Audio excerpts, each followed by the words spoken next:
Welcome to this episode of Disrupt Education. We are here with Brian and Cullen. Thanks for having me, guys. Of course. We're in Logan Square, Chicago. Tell us a little bit about who you guys are, what you're up to. We'll start with you, Brian.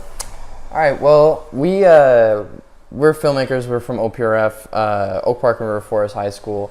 We started our path just kind of like being average students. I mean, I was never on the dean's role in school, dean's list, and I don't know. School kind of was just like kind of riding the wave until it was over. Mm-hmm. I mean, the promise was it would be over eventually. Yeah. And but like the entire time I was there, I never really knew what I was supposed to do, or I mean, nothing really grabbed me until I got into the arts. Mm-hmm. And I mean, that got me really early. Like that got me into freshman, sophomore year. I just fell onto like my iPod Touch, and the video started recording, and then I kind of just liked it. I liked doing pans and zooms and the good stuff. And then one day I made a music video, and my girlfriend at the time told me to send it off to the band that made it, and they loved it. And then they asked for another music video, and they were from New Jersey. I was like, what? Yeah. Okay, sure, man. It was just to have something that I could produce for something that someone wanted other than like a good grade was eye-opening. Right. And I committed to that ever since. Mm-hmm. My path started a little later than Brian's did. He said about freshman, sophomore year.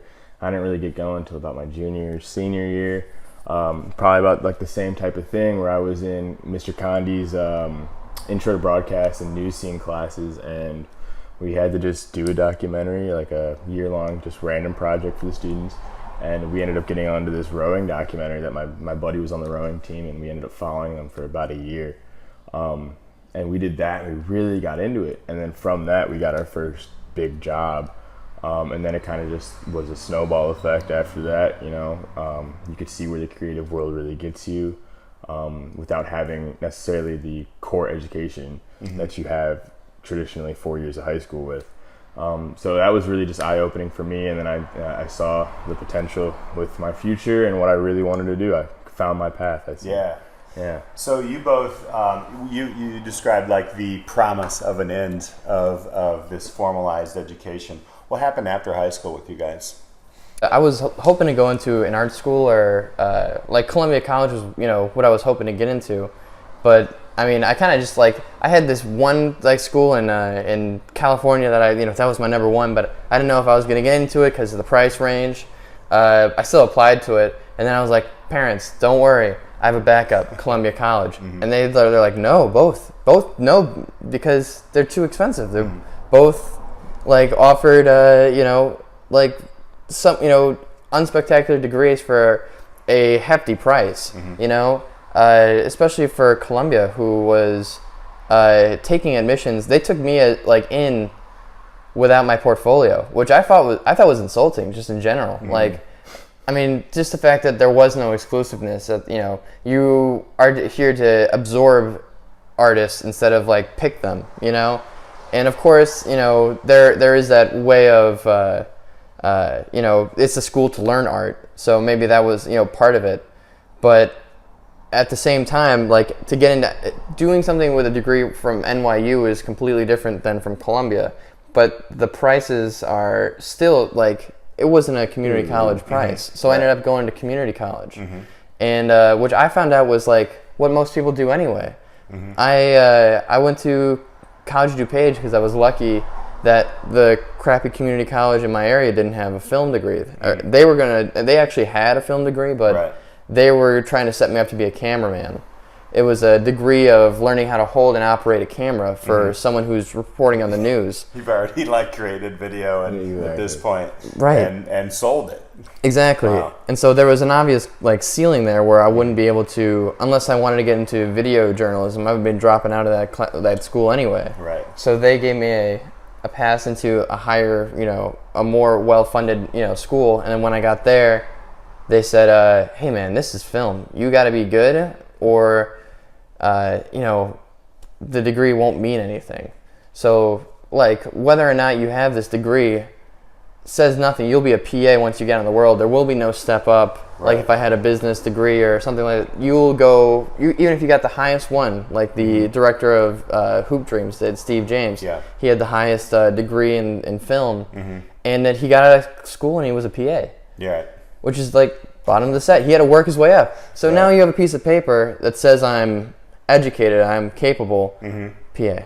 So with me, it was probably about the same. I mean, I didn't go to DuPage. I ended up going to Columbia College right after high school. And originally, up until, like I said, my senior year, when I wasn't really sure on what I wanted to do, I was going to do what my father did, and I was going to go and pursue education because I really was fond of like history.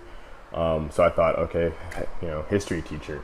And, after being at Columbia for 2 years, I realized like that would have been terrible just because of the insane amount of work that would have to come with that for something I necessarily didn't love, And for me, doing my work is not work. It's, you're doing something you love. You're having a fun, great time on set and having a blast all the time. But yeah, I went to Columbia for 2 years, and then I decided to end my career there this past spring and go straight into the workforce in the fall.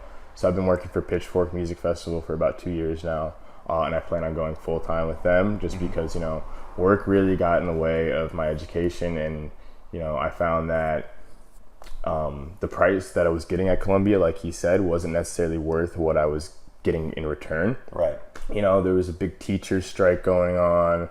Like I had missed a whole lot of classes just due to that, and my tuition was just through the roof. And, it didn't necessarily teach you everything you needed to know and didn't filter just to you. Right. Like the one big take back I've gotten from Columbia is truly the people I have met through Columbia. Just the full connections and everything. Like if I need to, I can fill a full set of like a full team just of people I've met through Columbia. And half of those people have also gone on to bigger things, have dropped out of school. Columbia's 4-year graduation rate is only at 23%. Wow. And part of me wants to think that's just because like maybe they breed them, to do well and go right into the workforce after 2 years. But then, most of me is like, well, maybe everyone's not getting their money's worth in Columbia, no matter what field you're in. And I found that I can learn way more on being on a set for 12 hours a day than I could with being in a classroom for a week listening to lectures, because people are eager to help you on sets. Right. It's a I scratch your back, you scratch mine type of world. And I've just been able to thrive in that, and I absolutely love it. So, hearing you both speak, it's like somewhere along the way you figured out your authentic learning. You're finding that this should have been a place to fulfill some other, like more in-depth learning individually, but it's not there. So you kind of explained it, Cullen, about like how you're getting information from working with people and learning through that way. When did that come to you? Like, okay, so now I got to go get my own education, because you are, as you're building your careers and you're working. Where do you find more knowledge now? How do you find it through your authentic learning? What does that look like? I mean, truly it's the experience of what I messed up on last time. But really it's like doing something that scares you, and then like doing your best to try to not make it kill you. And that works a lot of the time in the film world, just being, where experience is king. You've failed this many times, but here you are still getting jobs and stuff like that, because you know exactly how not to fail. Right. If you're gonna hire someone to fix the problem, you probably should hire the guy who started the problem. He knows the most. I mean, if I was to fix education, it would be to put me in more scary situations than debt. Because I can't bargain my way out of debt, Right. What does that look for you guys? What is that? What does, like, if you could create your own school, what would it look like? Well, personally for me, I think it would be, much more hands-on. And at Columbia, like going back to this, I was able to, like in my senior year, I was using cameras that people are using as a full-time in the industry now, like Sony FS700s, FS7s, Reds, all that. Like I knew those cameras by the time I got to my senior year of high school, which was a lot more advanced than I could say for a lot of my peers. So I think a lot of it would be just being able to use certain cameras and whatnot in real time, because at Columbia I wasn't able to get my hands on anything but like a regular DSLR, which people use to take photos, until my sophomore year, strictly based on what classes you're taking and credits. But then I felt like that's okay for some people, some of my peers, because like I said, Columbia takes I think it's 85% of applicants. And also half without a portfolio. They're kind of just bringing people in.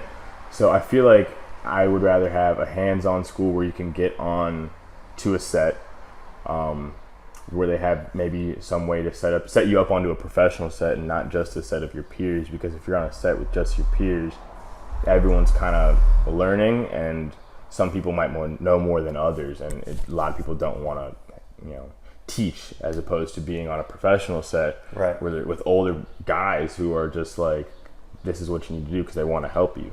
Like I recently spoke to Paul Garn, who's a producer on the show Empire and a multitude of others, and he's a Columbia graduate, about what requirements he's needed since he's graduating. He said he has not been asked for his college degree in 32 years of being in the field.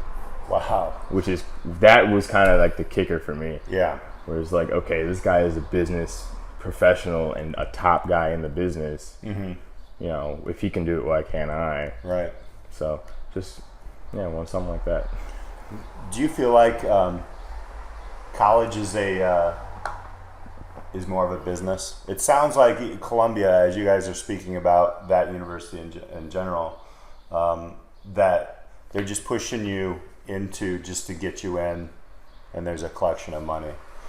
Well, I mean, there is some value there, I'm sure, for some people, but I mean, I'd say there is value, especially because I don't wish that I had gone to a different school. Or I don't wish that I hadn't gone to school out of my senior year. I'm very grateful for the 2 years that I did have, because of the fact, if I didn't go to Columbia, I don't think I'd be necessarily where I was today in my industry and how far along I am, because of the fact that I've met so many people through Columbia, just through being on sets, through the school, being in classes with them. And if someone sees you're good, there's an endless potential there. They're going to invite you to come onto this set, and then I'm going to return, invite you to come onto mine. And a lot of it doesn't work with you're not going to get paid for the first, for half the job that you do. But it's all about set experience, and if people like working with you, then you're going to just be continued to be asked onto sets. So always be the nice guy, If the mean guy does better work than you, but you do just as good work, maybe not as great, they're going to keep hiring you just because you are a great set presence. Right. So like when you went to Triton, though, I'm guessing it was, or you were looking at Triton, and then they had like you were going to do. It seemed like they were trying to box you in. Is that? Yeah, they were. They were. A lot of the times, schools have a problem with worrying about the next year's admissions rate versus focusing on the education of this year's students, which is I feel like it's just a classic urge, and an understandable urge, because you have people to pay, and once money gets involved, everything gets kind of a little bit corrupted, because if you don't have it next year, what's the point of doing it this year? And with community colleges have I think are godsend, because it was something I could afford, and it was something that I had the ability to spread my wings. But the thing is, with the film industry and College DuPage being where it is, all the way out over there, here's where the difference was: are you going to be able to see these people, the connections that you made, or are you just going to be able to get a career education? Am I buying the degree, or am I getting what I need out of it? Because I need to, everyone there at the community college is, I'm traveling 45 minutes to get there. Everyone else is traveling 20, 40, 30 minutes away. So if I were to, hey, can you come to my set? It's here, any specific location. Anyone could be 20 to 45 minutes away from where that school was, because there was no dorms. There was no central location. College DuPage had 6 different locations.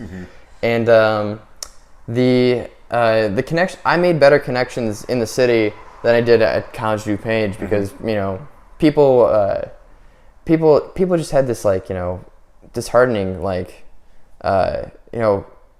aspirations of what education was. You know, to be promised something like since you were in the beginning of high school that once you get to college you're gonna need this, you're gonna need to get good grades to get into this.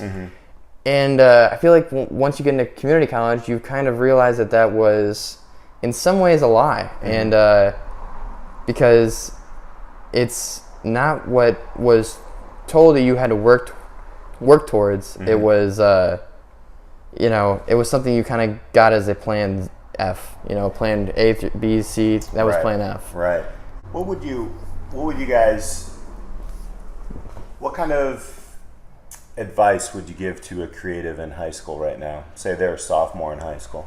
What would you tell them? I'd say just, go down your own path, do what, your heart is honestly telling you, as cheesy as it might sound. If you don't feel like you want to go to school, directly out of high school, you go ahead. You could try a year, if that year goes well, then continue.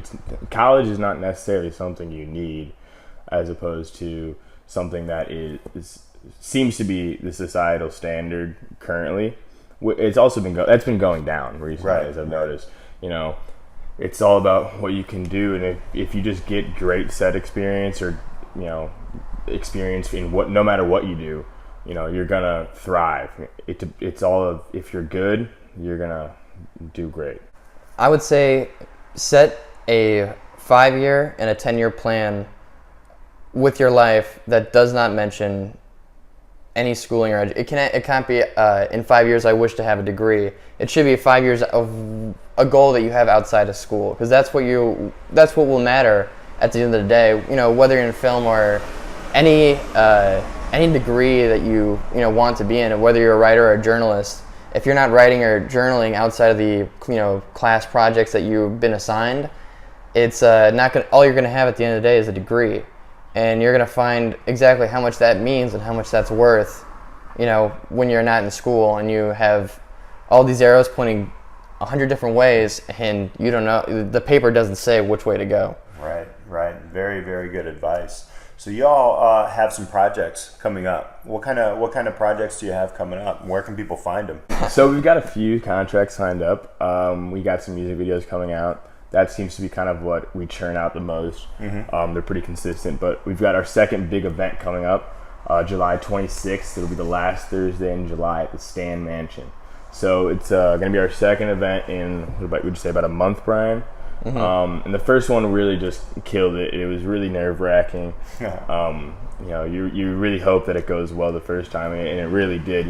We had about 4 headliners, or 4 artists performing, and 1 headliner, I should say, and 10 to 15 gallery artists featuring a lot of former OPRF students like Stefan De La Cortera and Julia Morrison, and everyone just showed their artwork, and it's just what these events really are for showing the creative scene around Chicago in more than one area. So the music scene also having the gallery and the art scene together. Right. And our next event is going to have a third aspect to it. We're going to be having a fashion show. Yeah. So we've got 2 main halls, the ballroom and the basement hall. So we'll be having the fashion show in the basement hall featuring some artists, also Groovy and Tatiana Hazel. And then 4 performances and a whole lot of gallery art with food and drinks there. So it's really going to be a great time. We're expecting about 300 people. So if you want to come out, you can find the ticket link in our bio. So where, on social media, can people find you, or a website, or? Yeah, so I got my Instagram. It's Cullen_Benson. That's where I conduct most of the work at, which it seems like so does the whole Chicago creative industry. It's like Instagram. Yeah. And then as far as reaching out to both of us for video production, we have a Facebook page, Deaf and Blind Videos. So we take instant messages from there, every day pretty much. And it's the best way to reach out to us, unless you have our card. Yep, and we have Which email. I got. He's got it. But I'll put that information up underneath the video here. Yeah, definitely on films. So what's next for you guys after these few events? Oh man, hopefully doing some pretty kick butt. I don't know if I can swear. Oh yeah, you can. Kick-ass music videos, and hopefully a feature film within the next couple of years. That'd be great. Yeah. I mean, the minute we get onto or the minute we have a product that we can put onto a film circuit where we hit the, film festivals and kind of just display our, passion projects to someone who appreciates passion, would be my 5-year goal. Well, you guys are disrupting the creative industry of education and while you're creating, and I really appreciate that. Keep your eye on these guys. Check out their stuff down in the bio. Appreciate it, Brian. Thank you, Cullen. You guys are awesome. Disrupt education. These guys, we'll see you next time on Disrupt Education.